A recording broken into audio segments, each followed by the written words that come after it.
Good evening. Thank you all very much for coming. Tonight's speaker is my very favorite linguist and also my very favorite oldest daughter. She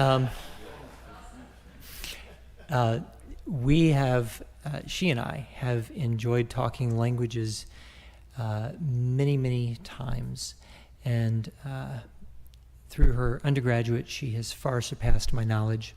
So I'm still one of those trolls that thinks that mathematics is a language. I am told that I'm wrong. And tonight you will learn a little bit about that, but we also share a love of J.R.R. Tolkien and The Hobbit and Lord of the Rings and beyond. And so she's going to share with you some of the things that she loves the most, and I hope that you enjoy it as much as I have enjoyed discussing this with her. Without further ado, Abigail Cagle.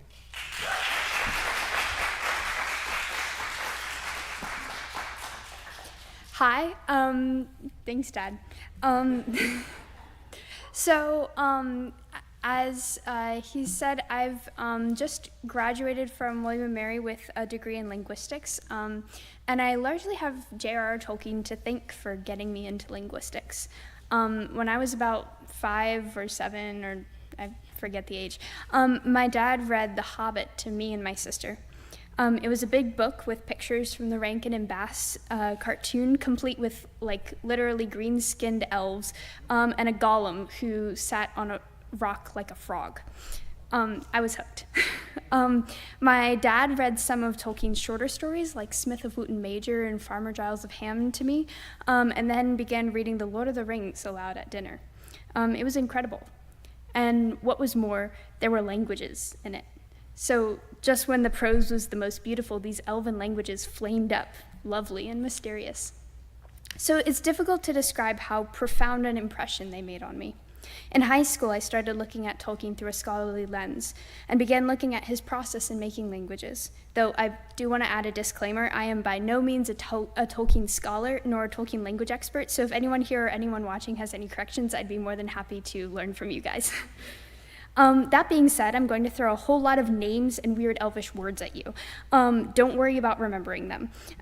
Just take what you can from this and let the rest slide by. I'll be happy to talk to you afterward if you have any questions. So today we'll be talking about what language is, first of all, and then diving into an overview of Tolkien's invented languages before delving into how he created his languages and then what that means for us as human beings. Next slide. So this is J.R.R. Tolkien in his early 20s, I believe, and then later in life as an Oxford professor. He taught in the English department, which back in the 20th century would have included not only literature, but also Germanic languages like Norse and Old Norse, as well as the field of linguistics. Linguistics was called by a different name back then. It was called philology, from the Greek, philos, love, and logos, word. So philologist is literally somebody who loves words. Tolkien was definitely one of those. Next slide. So most of you, since you're here, I'm guessing that you're probably familiar with Tolkien. Is that accurate? Raise your hand if you know him from watching the movies. Nice. Raise your hand if you know him from reading The Hobbit or The Lord of the Rings. Excellent. Now raise your hand if you know him from any of his lesser-known works, like his short stories, his translations, the Silmarillion, or the History of Middle-earth. Excellent, brownie points. Next slide.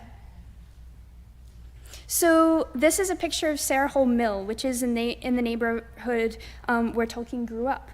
As a kid, he ran into a couple of children who were playing around with substitution codes, creating the code Animalic. In that code, for example, woodpecker would mean you, and you would mean woodpecker.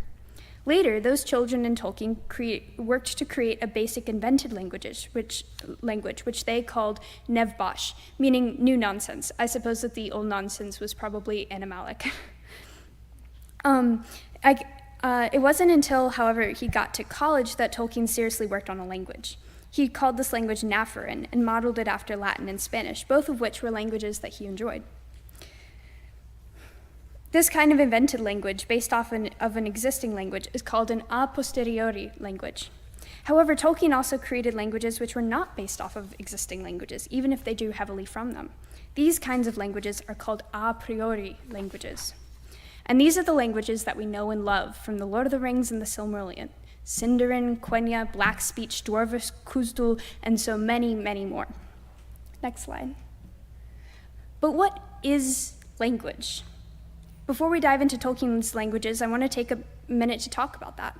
We've got a bunch of examples of various dialects of English on the slide. English is, though, just one of many thousands of languages which have ever existed. So what comes to y'all's mind when you think about language? Yes? Words. Excellent. Communication. Good. Syntax and semantics. Sounds like you've been talking to a linguist. Tolkien came across this very question when he was a little kid. Next slide. So he composed his very first story about a dragon. His mother, however, didn't respond as we might think. Mabel Tolkien, his mother, was a very skilled linguist in her own right.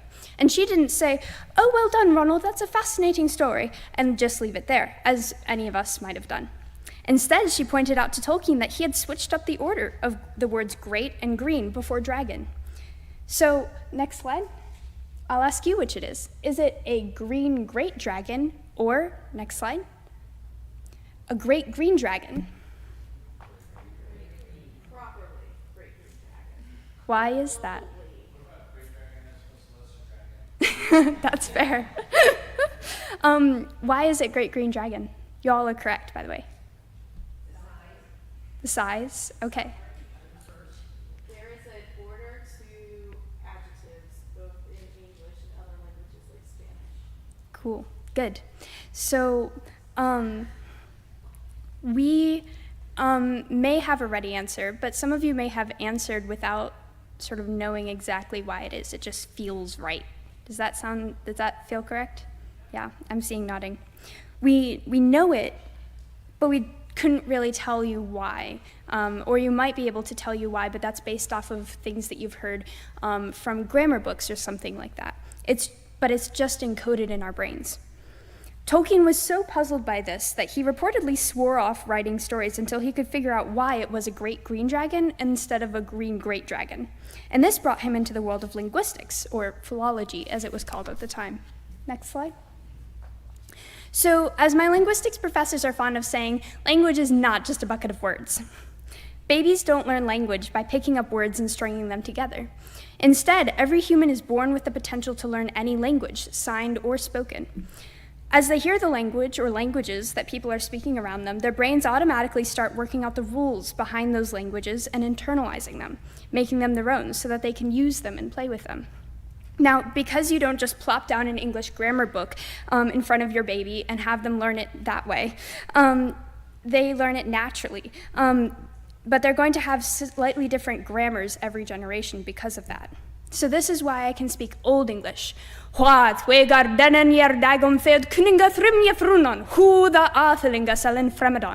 Beowulf. And have that sound completely different from Middle English. One that April with the shortest sucked the drift of March hath pierced it to the root and gathered every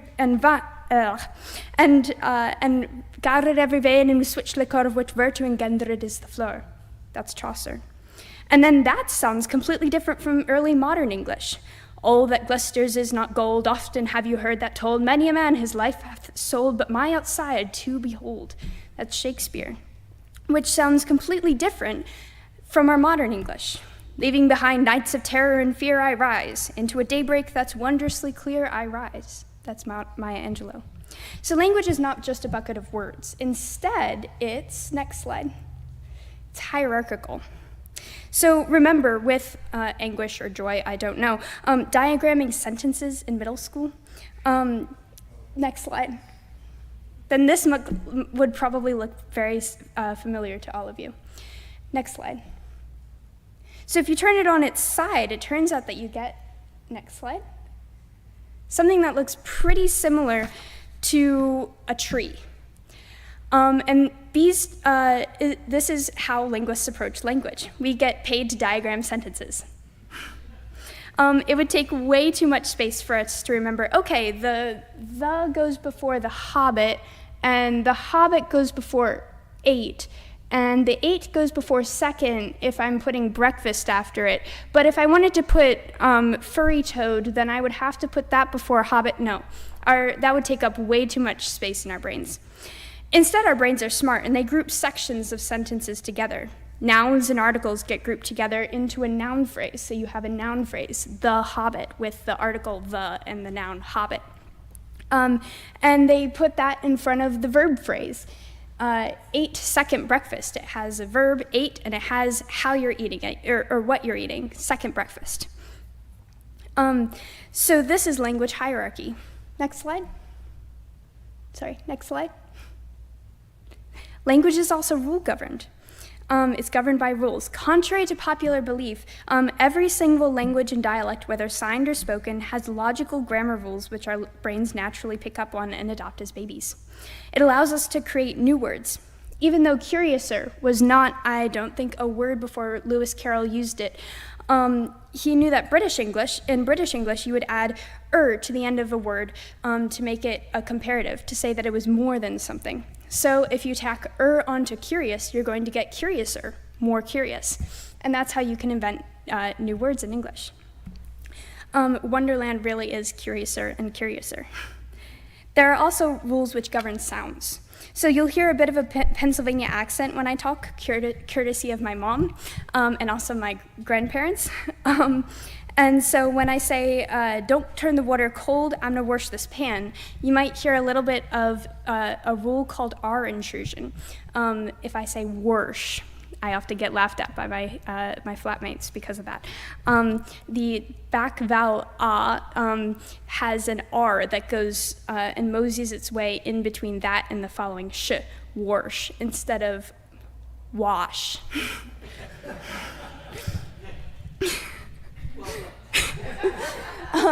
There are also rules which govern grammar. So this individual is speaking African-American vernacular English, and it was recorded in South Harlem by a famous linguist named William Labov. And it showcases really well a rule called double negation. If any of you have taken French or Spanish, you might recognize it. There's a word no, which indicates that something is not the case, and the verb is followed by the word not, which agrees that, yep, this is not the case. It don't make no difference, because they done used up all the good ones by now. Don't and no are creating that double negation. All right, so language is governed by rules which our brains automatically are born knowing how to grab onto. Human language, however, is one more thing. Next slide. It's creative.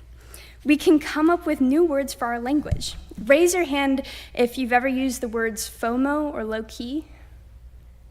Yes. So I can say something naturally like, I low-key got FOMO because I couldn't be there.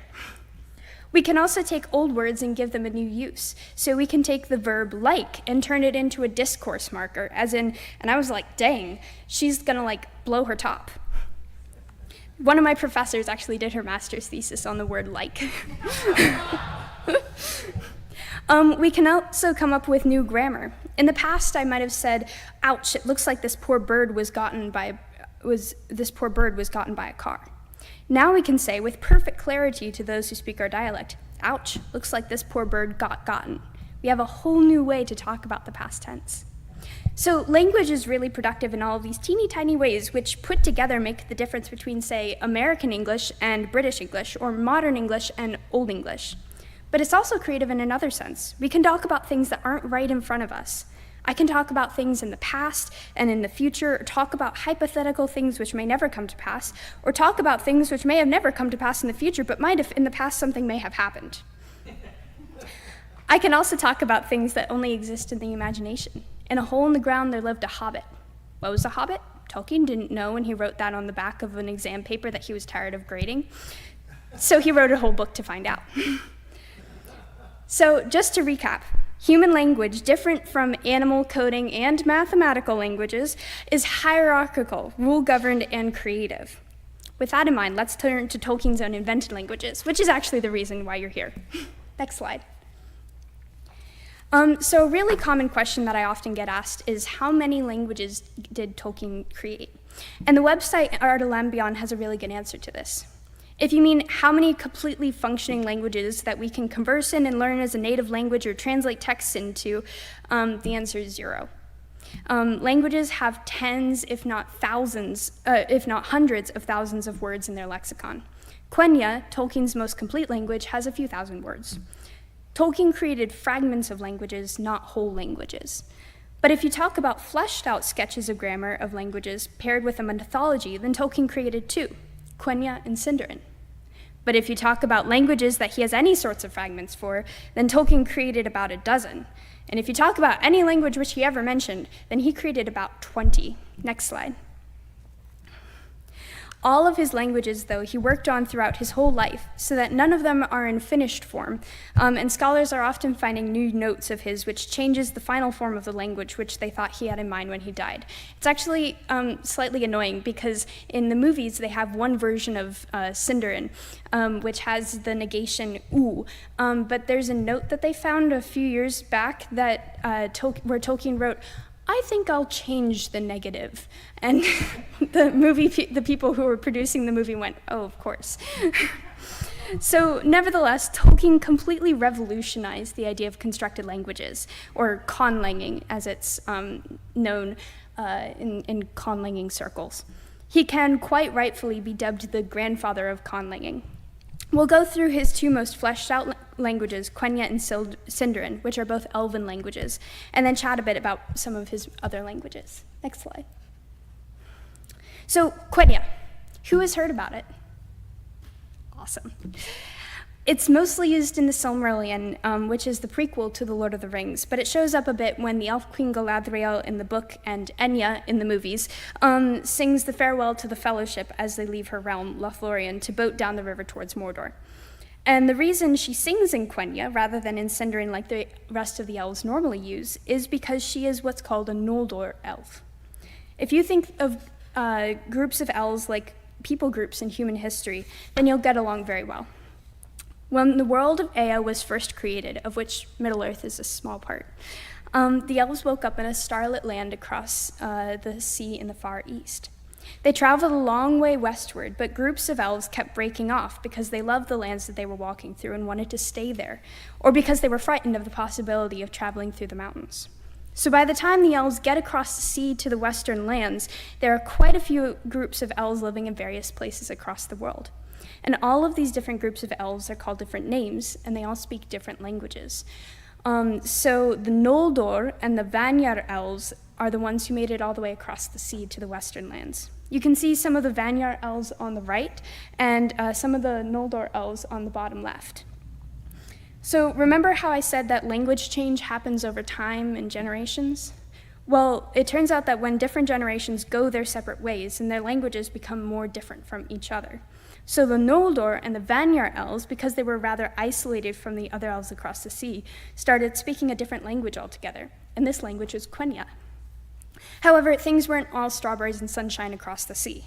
Some of the Noldor elves, especially one elf in particular, Feanor, became unhappy and staged a coup where they killed some of their fellow elves, stole their ships, and then sailed them right back across the sea. It was a terrible act, and they were banished forever from the West. Their language diverged from the few Noldor and the Vanyar elves who stayed in Valinor because they were physically kept apart. So Quenya has 2 dialects, kind of like English has British dialects and American dialects. Vanyarin Quenya, aka Quenya spoken by the Vanyar who stayed in the West, and Exilic Quenya, which is Quenya spoken by the exiles who are back in the East, which is Middle-earth. All of the Quenya which show up in the Silmarillion and the Lord of the Rings, because it's spoken by the exiles and their kin, is Exilic Quenya. This middle painting shows an exiled Noldor named Maglor singing about his longing for the trees in the western lands across the sea. Now, I apologize in advance for my terrible Quenya pronunciation, but just to give you a taste of the language, this is an example which was spoken by Frodo Baggins to Gildor, the elf he meets in the woods. Ilen sile lumen nomentielvo. A star shines on the hour of our meeting. Ilen sile lumen nomentielvo. Next slide. The other language which Tolkien fleshed out was Sindarin. So remember how I said that some of the elves dropped off along the way to the sea and stayed in the eastern lands? Sindarin is one of those languages which was spoken by the elves who stayed. In fact, it spread pretty far. It's one of the it has three main dialects in the eastern lands. You have Falathrim Sindarin, which is spoken by the elves who are mariners on the west coast, Northern Sindarin, spoken by the elves in the north, surprise, and Doriathrin Sindarin, spoken by the elves in the realm of Doriath. Doriath was ruled by King Thingol and Queen Melian, and it turned out to be pretty important for the Hobbit and the Lord of the Rings. Legolas, a prince of Mirkwood and part of the Fellowship of the Ring, his grandfather came from Doriath, so everyone in Mirkwood spoke Doriathrin Sindarin. And King Thingol and Queen Melian had a daughter named Luthien. Tolkien says, her robe was blue as summer skies, and gray as evening were her eyes. Her mantle sewn with lilies fair, and dark as shadows was her hair. Luthien to Nuviel, more fair than mortal tongue can tell. Luthien was the first elf to marry a man, whose name was Beren, and their descendants included Earendil, who we'll get to later, and names that you might recognize like Elrond. Anybody recognize that one? Yeah. And a scruffy ranger king named Aragorn, or Strider. Anybody recognize that one? This painting shows Luthien and Beren meeting in her father's court. Beren comes in from the woods looking scruffy and disreputable, and Luthien tells her father that she loves him, and her father goes, "You what now?" He promptly sends Beren on a quest that should have killed him, but doesn't, because Luthien goes out and tags along. And then he finally allows them to marry. It's a great romance. Very exciting, lots of dancing and singing and talking animals and getting captured by evil dark lords. Highly recommend. In any case, Doriathrin Sindarin and Northern Sindarin became the Sindarin which survived into use in the Third Age. You can see on the map here, the blue is the places where Elvish is being spoken, and all of those places use Sindarin. The few exceptions, of course, are Galadriel, and a couple other places, and when Quenya is being used as a literary or religious language, similar to how we would use Latin today. Elvish faded away as the elves did, and as over time the world became the world of men, knowledge of Elvish faded out of memory. Again, please excuse my poor Sindarin pronunciation, but to give you a taste of it, here's the hymn to Elbereth, Lady of the Stars, that Frodo, Sam, and Merry hear the elves singing in the woods on their way out of the Shire. A Elbereth Gilfoniel, Silivrim Penamiriel, O Menelag Laralanath Nachered Palandiriel, O Galadrim and Anorath Fanwilos Ledenathon, Nevair Sinevaron.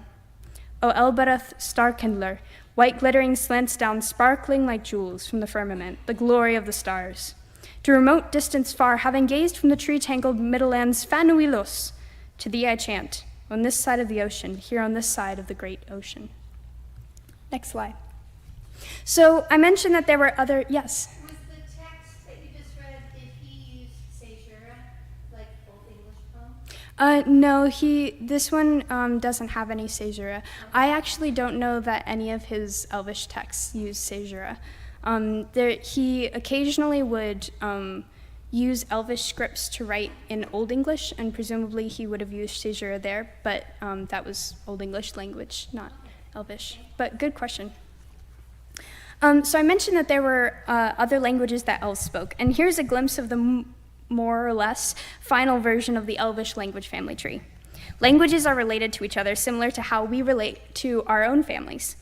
Let's take Quenya and Telerin, for example. So Quenya and Telerin are daughter languages of their mother language, Common Eldarin. And Common Eldarin is a sister language of Avarin, and Common Eldarin and Avarin are daughter languages of their mother language, Primitive Quendian. And Primitive Quendian is the great-great-grandmother of Sylvan, and Sylvan is the great-great-granddaughter of Primitive I'm joking, we don't actually go that far. We normally stick to daughter and mother and sister languages. There are a lot of languages that Tolkien came up with, but let's look at just a few. So Sylvan is spoken by Sylvan elves, who lived in Mirkwood along with Sindarin elves. So that's where Legolas would have come from. Telerin is the mother language of Sindarin and Sylvan. And of course, we already talked about Sindarin and Exilian Quenya. So you can get a sense of the spread of these languages over the land through maps. Next slide. So don't panic. To the far right, or the far east, that's where the elves woke up when there was just stars. The sun and the moon hadn't been born yet, or taken into the sky yet. And over time, over thousands of years, they traveled west, all the way to the coast. And along the way, they lost groups of people as groups of people broke off and sort of formed their own groups. And these groups of people you can see in the next slide. You have the Teleri breaking off. They're called the Singers. The Nandor breaking off. Those are the ones who turn back. Then you have the Aglath, who are called the Forsaken, because they got left behind. Then you have the ones who cross the sea, the Vanyar, the Fair Elves, and the Noldor, the Deep Elves, who eventually come back across the sea. So, next slide. Finally, you can see the resulting map of languages in the first stage. Sindarin is definitely dominant, and Nandarin, that is that orange in the bottom, is kind of off on its own. Quenya is only spoken where all of the Noldor coming back from the west decide to settle. Quenya actually became banned by King Thingol in Doriath when he heard about the kinslaying. He decreed that anyone who spoke the language would be considered to be a kinslayer and promptly executed. You can sort of see that implicit bond between language and cultural identity. They're very tied together. Next slide. So Tolkien didn't focus so much on the other peoples of Middle-earth, but he gave us a few scraps here and there. So the Dwarvish language is called Khuztul. Forgive my very poor pronunciation of that. And it was modeled after Hebrew. The dwarves kept it very secret, and they didn't share it with non-dwarves. Even their Khuztul names were kept secret, and they went by names in the common tongue, like Ori, Nori, Bifur, Bofur, Bomber. However, when Gimli was traveling with the Fellowship through the Mines of Moria, he revealed several Khuztul names, including the gates of Marzabu, the valley of Azanobizar, the Lake of Miramir, which in Khuztul is called Khaled Zaram, and of course the name for Moria itself, which is Khazad-dûm, meaning the mansions of the dwarves. Khazad is dwarves. It's actually quite a touching moment if you think about it, because the dwarves so rarely reveal any of their languages, and Gimli felt close enough evidently to the Fellowship that when he was struck by the grandeur and the loss of the Kingdom of Moria, he felt able to open up and recite a poem which revealed the dwarvish name for the Mines of Moria. Of course, Samwise Gamgee responds in classic Sam form. I like that. In Moria and Khazad-dûm, a fair jawcracker dwarf language must be. So dwarves also had a sign language called Iglishmek. They would often learn this language almost from birth, and it had such subtle signs that non-dwarves often couldn't catch the meaning, let alone decipher them. In this language, raising two fingers means listen. So you can imagine in political meetings what an advantage it would be to be able to just raise two fingers like this. Step off to the side. And be able to call your fellow dwarves' attention to something without having the other people in the room realize it. Next slide. So Tolkien also created a few languages for men, which we'll get to in a moment. Of them, however, was the language of the island of Numenor, which you can see here. That's Numenor. The people of Gondor, and including our favorite scruffy ranger king Aragorn, are descended from the Numenorians. Their island was destroyed by a giant wave when they decided to worship Sauron and began sacrificing humans and trying to sail west in order to become gods. It's rather a Sodom and Gomorrah moment. Ilúvatar, who is the creator of the world, sends a giant wave to swallow the island whole.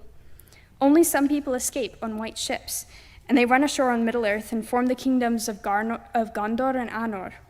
Later, their descendant, Aragorn, unifies both Gondor and Anor into one unified kingdom, north and south. The language of the Númenóreans dies along with them.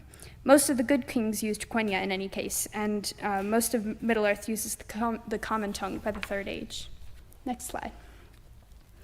You might recognize this. It's usually written on a ring. Black speech is the tongue that Morgoth created for his orcs and foul creatures. Tolkien was a Catholic, and in line with the Augustinian view that evil is just good, twisted, not a thing in and of itself. He wrote that Morgoth twisted elves over multiple generations into orcs. It's actually horrifying if you think about it. The language of black speech, then, was intended to be a physical representation of something good, that is, language, that gets twisted into something ugly. So Tolkien made a language which sounded to him ugly. We don't have much of black speech, but we do have one very famous line. And again, excuse my pronunciation. Ashnazg durbatuluk, ashnazg gimbatul, ashnazg thrakatuluk, ach burzum ishi krimpatul. One ring to rule them all, one ring to find them, one ring to bring them all and in the darkness bind them. It's written on the one ring. To me, I rather like back vowels, so I kind of enjoy what it sounds like. But Tolkien conveyed its twistedness through the reactions of those who heard it. It caused disgust and terror and extreme discomfort to those, especially elves, who heard it. Next slide. So what about a writing system? Tolkien created not one, but two of them. Both of them were created by elves, but other languages used them as well as the Elvish language. Tengwar was created by Feanor, one of the Noldor elves who started the whole let's kill our kinsmen and get back to Middle-earth train. And the Cirth was created by Daron, one of the Sindar elves in Doriath under King Thingol. The Cirth are used by the dwarves as well as by the elves, and Tengwar is used by Sauron for black speech as well as by men for Númenórean and by the elves, of course. Next slide.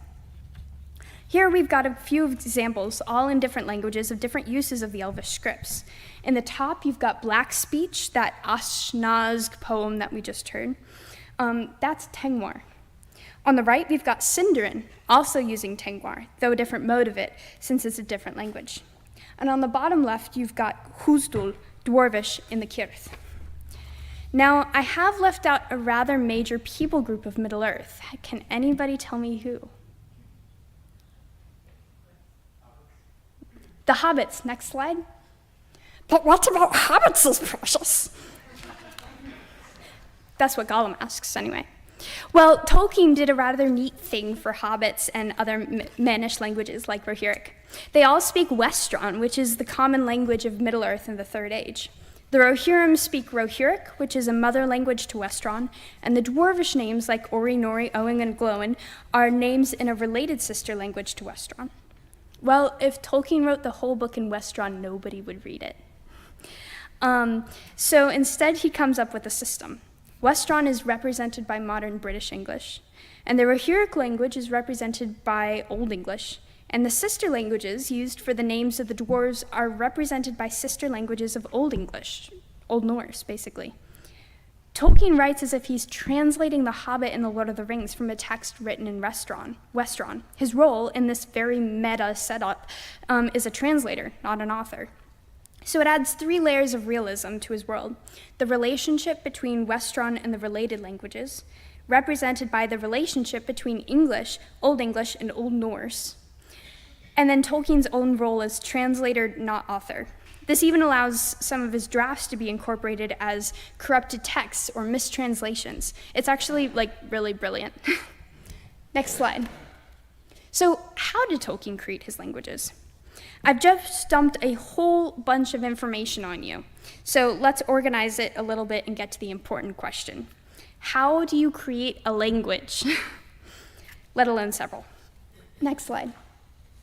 So when Tolkien was making his languages, he would come up with a root and then walk it through a set of sound changes, that is, rules which govern how sounds change, which were specific to each of his languages. So let's take Common Eldarin, for example. Does anyone see a pattern in how primitive Quendian changed into Common Eldarin?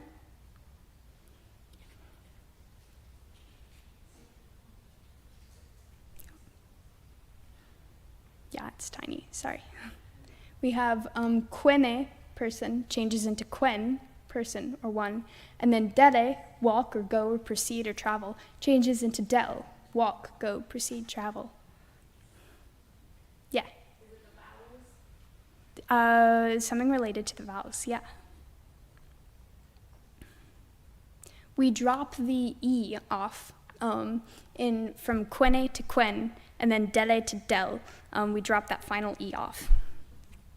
And then for the bottom word, Abba, doesn't do anything, basically. But we do drop that first A off in ba. So Abba and ba become two words to take the function of the one word Abba. So when we go from Common Eldarin to Quenya, we can see not much is happening with that first word. Quen, same sounds, just different spelling.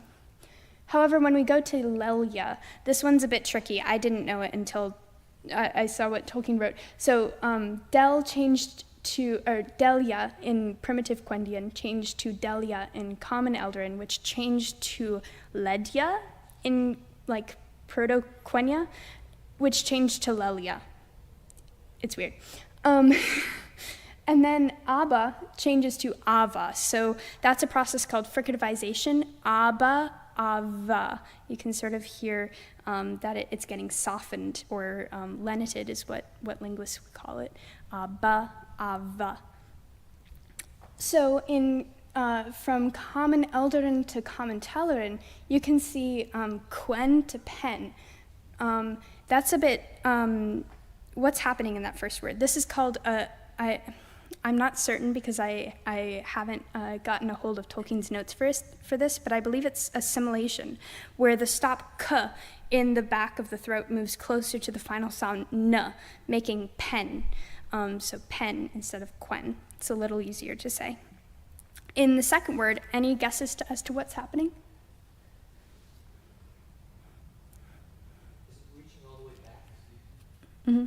Yeah, Delia. That is sort of becoming a vowel from that first primitive Quenya word. And then in the third word, nothing's happening. So let's go on to Sindarin. Sindarin is descended from Common Tellerin, so we're just going one step there. Pen to ben, what's happening there?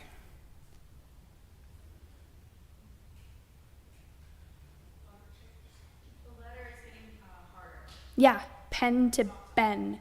Yeah, that's called voicing in linguistics. P has no voice, b has voice. So pen to ben has a little bit more voicing there. And then we don't have anything for the second word. For the third word, does anybody remember what that's called? Abba to Ava. Softening, yep. Yeah, well done. So can anybody tell me which languages look more similar to one another?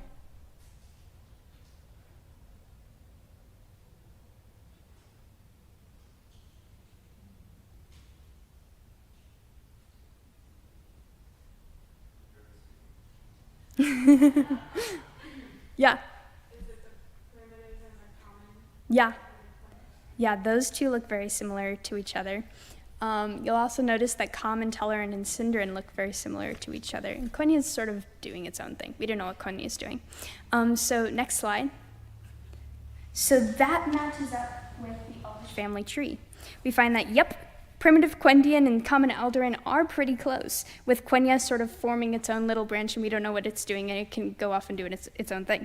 And then Tellerin and Sindarin are close together on their own little family branch. So Tolkien managed to, thank you for walking through that with me, I know. Tolkien managed to create languages that were linguistically consistent with one another and showed their systematic relationships with one another. But Tolkien had an even bigger goal in mind than just being able to mimic natural languages. Next slide. He also wanted languages to sound beautiful. Now, language beauty, as he admits in his essay, English and Welsh, is a matter of personal preference. He personally loved Welsh and Finnish and Gothic, but he personally hated French and Irish Gaelic, possibly for Irish Gaelic because he couldn't learn it. In English, Tolkien loved the taste of the phrase cellar door, especially when you disregard the spelling and the meaning. In British English, you might say cellar door, and you can admit that sounds pretty beautiful. In Quenya, or at least it does to me, because again, personal taste. In Quenya, in fact, Tolkien created a word for just this sensation, lama tiave, the taste of the sound. Has anyone ever listened to a language which they could not understand but enjoyed the sound of it? Yeah. That is lama tiave. Now, the idea of language aesthetic goes beyond just personal preference. Tolkien had what Tom Shippey called his linguistic heresy, which is the idea that some words fit the things that they indicated in a sort of metaphysical sense. In Tolkien's view, language doesn't just arbitrarily get associated with meaning, as most modern linguists would argue. Instead, language can, more or less well, fit its meaning like a glove can fit a hand. Now, this does not hold up in large ways across languages. Sorry, Tolkien.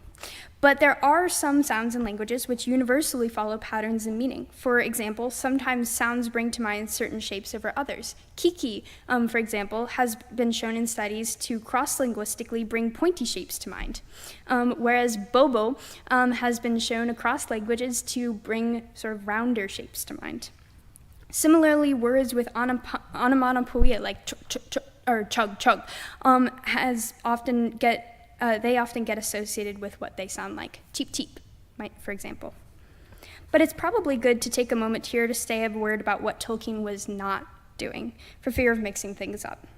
In the early 20th century, as well as far before, languages were compared to each other in ways which might call one language superior and another language inferior. It carries through today. You might have experienced the drudges of it yourself if you've ever, for example, heard a British accent and gone, oh, that sounds sophisticated. Even though if we dig into it, there's nothing inherently more sophisticated about dropping the R's off the ends of words than keeping them on. Unfortunately, lots of people, including linguists in the early 20th century, often extended the idea of wholesale quality to the people who speak the languages they deem inferior or superior. For example, poor Dante wrote of the Roman Italian dialect, "Of all the Italian vernaculars, their wretched savage noise is most foul, and no wonder, since it matches the depravity and coarseness of their ways." Dante didn't get a whole lot of learning from that, I guess. There's a pattern, however, of using language as another tool to support racist assessments, whether good or bad, of whole people groups. Tolkien had a bit of a complicated relationship with this theory, but for now we'll stay on topic with his languages. Suffice it to say that when he created his languages to be beautiful, or in the case of Black speech, ugly, he was not fully at least, doing so in order to portray certain groups of humans as beautiful and certain groups of humans as evil. Instead, as he mentions in letter 153 to a Mr. Hastings, elves are the incarnation of certain talents and desires of all of humankind. So while, yes, he is making his language beautiful to reflect the beauty of the elves, he's doing so to reflect the incarnation of beauty across all of humanity, not any specific group. Similarly, since orcs are elves twisted into evil beings, we can assume that they are the incarnation of certain evils in the nature of all of mankind. So when he makes his language ugly to reflect the ugliness of orcs, he's actually doing so to reflect the incarnation of ugly evil across all of humanity, and again, not any specific group. So it turns out, actually, that this is one of the most beautiful things about linguistics. It turns out that every language that humans speak on Earth reflects just a little bit of the beauty which Tolkien was aiming for with his Elvish language. There are two types of beauty, if you think about it. Subjective beauty, which is just based off of personal taste. This is the kind of beauty that Tolkien was using to try and represent the goodness of the elves, but it's also the reason why Black speech, which is intended to be ugly, can sound nice if you are inclined towards back vowels and consonant clusters, like I might be. But there's also an objective beauty, which isn't based off of personal taste. It's based off of what think points to. And things which are good and loving and creative are objectively beautiful because they point to the fact that we are made in the image of God. God is loving and good and creative, and he has passed those traits and many, many more to us by making us in his own image. Language is orderly, it's hierarchical and rule-governed. It's creative. It's loving and good because we use it to communicate with others and to encourage them, to express ourselves, to reason with each other, have fun with each other, and build community. It gives us the power to shape and steward our world and ourselves and each other. So each language, regardless of our personal taste of them, is incomparably, objectively beautiful because it is one of the best ways that we show forth how we are made in the image of God. We are image bearers, and in Old English, in the Dream of the Rood, there's another word that they use for humans, reord berenda, which is voice bearers. We are image bearers, and we are voice bearers. So it looks like I am running out of time, so that's where I'm going to stop. But if anybody has any questions, I'd be very happy to answer them. Yeah.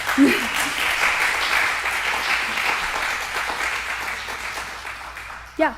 You mentioned a bit about onomatopoeia. Did Tolkien create words that using that technique? We know that he was aware of them. There was a linguist named Jesperson, I believe, in the 1920s, I want to say, who sort of looked into that a little bit, and we have, he talks about sound symbolism, and we have in one of Tolkien's notebooks a note on sound symbolism. So we know that he was aware of what Jesperson was doing with those theories, but we don't actually know. I frankly don't know enough about the Elvish languages to know whether and where he would have incorporated those into his languages specifically.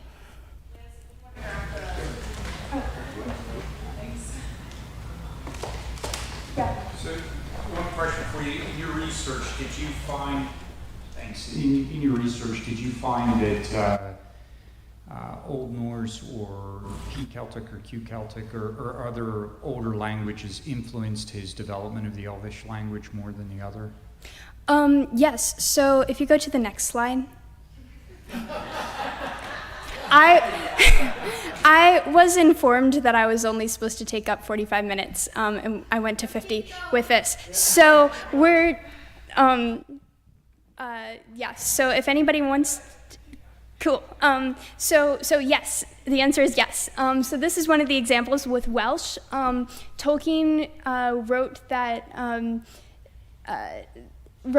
he when he was younger, these coal trucks would come into his hometown bearing Welsh words on them. He said it was like language rising out of the West. It was very cool. And I'm not fluent in Welsh, so I'm not going to attempt to pronounce the poem on the left. But on the right, you have Cuio e feriain anan, aglar ni farianath daura berhail, Conin and Anu Aglerio. And you can see some of the similarities just in the writing between Welsh and Sindarin, which is the bottom right. You have some of the diphthongs, the combinations of vowels, feriain, I, and then you have Lugaid, and then you have Daur and Blodau, so those are very similar. You also don't have a whole lot of consonant clusters, but you have some. And then also the way that they form the plural is very similar. They both have something called I mutation. So in Welsh, a word like caru, which is like a single deer, would be pluralized to cer. Again, apologies for anybody who knows anything about Welsh, which is multiple deer. And then in Sindarin, you get something like Adan Aglareb, which is glorious man, and then that would be pluralized to Edain Eglerib, which basically all the vowels are becoming more like I. That's why it's called I mutation. So he sort of pulled both the structure and the sounds from Welsh to Sindarin in order to make it more like that. Next slide. He also did this for Finnish. So in Finnish, you have lots. It's very vowel rich. You also have lots of consonants, and it's just the rhythm of it is also the way that stress is used. Mieleni minunta kevi ivonia yatelevi lachteana laula mahan saani sanele mahan suku virta swota mahan lahi virta laula mahan. And then Ai laurie lantarlassi surinen, Jenni unotime ve ramar alderon, Jenni ve linte juldora vanier, mi oromari lisse murvoreva, andune pella vardo telumar, nuluini jassan tintilari eleni umario aeritari lirinen. So it's very similar, sort of that rolling style, which is created by putting the stress on a certain syllable of the word in both Finnish and in Quenya. So long answer to your question, but yes, certain languages such as Welsh and Quenya were like intentionally used as aesthetic frameworks for his language. Yes. Do you know how the actors for the Lord of the Rings movies? Do you know how the actors in the Lord of the Rings movies prepared and learned how to pronounce, and did they do a good job? So my answer is based off of a professor whose name is escaping me. But I went and listened to his talk on Tolkien in Welsh in Oxford. So he's one of the professors of Welsh at Oxford. And he said, in similar to answer to your last question, that while the Rings of Power has a Welsh actress who is played by who plays Galadriel, a young Galadriel, and her Welsh background gives her a very good, very, very close to what Tolkien envisioned for how Sindarin would sound. You have various actors who are more or less able to pull off speaking in Elvish. So David Salo was a linguist who got hired to basically create what is called Neo-Sindarin. Neo-Sindarin is fan-made Sindarin, so anything that Tolkien did not explicitly create is Neo-Sindarin. And so he would create these Neo-Sindarin phrases for these scripts used in The Lord of the Rings. They would say, okay, we need Elvish for XYZ. And so he would create Elvish using the roots that Tolkien gave us, the information on how sound system works, the information on how grammar works, and then create these lines that then the actors could learn. Yes? So Treebeard really believes that words should fit what they describe. Yes. Where does Intish fit into this whole language scheme? So the Ents were created by Yavanna as part of a matrimonial dispute. Basically, Aule, so you have, in the beginning, you have Ilúvatar, who creates the whole world. And then you have the Ainur, who are sort of angelic-like beings, and some of them come to Earth, and they are called the Valar. Now, one of the Valar was Aule, and similar to Vulcan in Roman mythology, or Hephaestus in Greek mythology, he was a metal worker. And he was married to Yavanna, who was hers were the green things, the growing things, the trees. And as you can imagine, they had very different temperaments. So Aule created the dwarves and created them without the permission of Ilúvatar.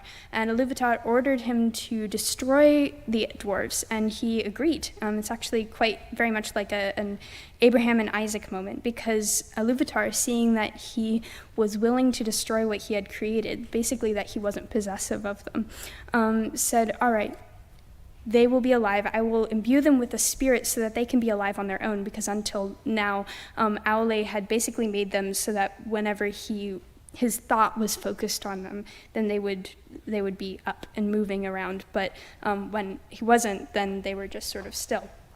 And Ilúvatar said, okay, I'm going to imbue these with the spirit of their own so that they are alive and such. But I am going to make them fall asleep so that they don't wake up before the elves do, because I decree that the elves would be the first people to wake up. So Aule goes home to Yavanna and tells her what happens. And Aule, of course, had made these dwarves in likeness of himself, metal workers and smithies, and tells his wife interestingly enough, that they're going to need trees in order to build fires, in order to do this metalworking. Yavanna is not pleased, as might be expected. And so she decides to make these shepherds of the forest, aka Ents, to protect the trees. And they have a marital dispute, and the Ents are born out of that. I don't know where the Entish language comes from.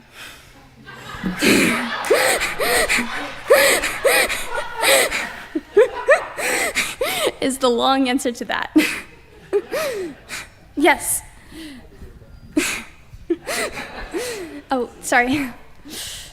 Sorry, I was just curious, regarding the men that live on Long Lake, their language, like, do they have something separate than like Gondor and Rohan? And of the most, like, the largest human groups in Middle Earth, which ones do you think would have something that we would consider along the lines of a southern drawl? Unfortunately, probably none of them. Unless somewhere in, if you envision Middle Earth to be kind of like, it's very similar in landmass to Europe and Asia and Africa, then maybe in Valinor. If men ever made it over there. Unfortunately, it's the Immortal Lands, so I don't think that we're ever gonna be able to find that. But the Long Lake is actually, if I am remembering correctly, it's been a while since I saw this passage, but Tolkien said something about it being either similar to Old Norse or similar to some of the northern dialects of English. Now, the northern dialects of English were influenced by Old Norse, so it might have been sort of a combination of the two. But they had names like Dale and Bard, which are sort of more Old Norse influenced. Yeah. Did you have a question? Oh, Lance. I just wondered, now that you've completed your studies and you're continuing your studies, like, would you have any interest in creating a language? And if so, what would your base be?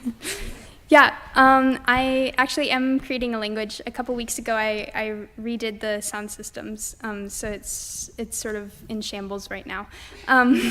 But it's called Aelin, and there are two.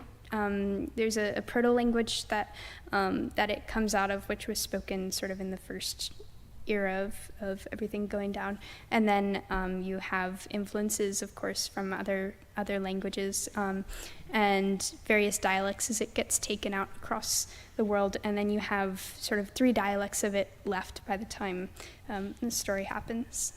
So one of them is Niochrab Haironai, is sort of the one of them, Ataki and things like that. And then the other of them is more like Ivarani Peshtu Marad, Karanin Lisinadra, yeah, Saraneb, yeah, things like that. What language is that based on, Abigail? I don't have a language that I'm basing it on. I probably should. Yeah, true. Given Tolkien's is devout Catholic, and John talks about Jesus being the Word, Logos, do you know if he ever explored that, wrote about that or anything? I don't know if Tolkien did explicitly, but I know that he did sort of implicitly. So Tolkien, we unfortunately didn't have time to get into this tonight, but Tolkien, yes, had a philosophy that he called subcreation. Basically, God created us, and we create as God created us. We create still by the laws in which we're made. There's a wonderful poem that I highly recommend to everybody called Mythopoeia, where he sort of talks this out. And in this idea, language is a form of subcreation. Language is one of the ways in which we create, one of the ways in which we create. And it's one of the most powerful ways in which we create. So he went quite a bit into that. So the Greek philosophy of logos is that logos is the word. I think many are familiar with that. It's also referring to the order of the world. It's also referring to sort of human faculty and reason. And Tolkien's philosophies that he wrote into his languages and into his world reflect that a whole lot. So even if he never explicitly talked about logos, and he may have in some of his letters, but I don't know any of them, he still worked it into the very fabric of his world, and created a world that was founded on this idea of subcreation, this idea of reflecting the creator by our own creative impetuses. You have elven linguists, like Pengalov, who are doing weird things, like Feanor, like Daron, who are doing lots of creative things with languages. So it doesn't quite answer your question, but yeah. Yeah. Oh, yeah. I'll keep this short. As you were reading or at times singing The Wine Cellar of Finnish, I couldn't help but hear traces of Hebrew as that went through, as you went through it. And I'm just wondering, Tolkien, Catholic, as I believe, but he seems to have picked a number of languages or bits and pieces of them to construct his languages. Yes, you can't prove a negative. I don't know if Hebrew wasn't one of the languages that he used for Quenya. In fact, it's very possible that he might have done so. He was a pretty skilled linguist insofar as he had access and command over a whole host of languages. His mother taught him German, Latin, Greek, I want to say, maybe, I believe French as well. And then he also came into contact with Gothic and Finnish and Welsh and Old Norse, Old English, Middle English, all of these other languages. I believe Norwegian is one of them, maybe, in a random turn of events. So it's quite possible that he would have used Hebrew patterns. The Dwarvish language, Khuzdul, is sort of more heavily draws off of Hebrew languages, specifically off of Semitic language grammar patterns and Semitic language sound patterns as well.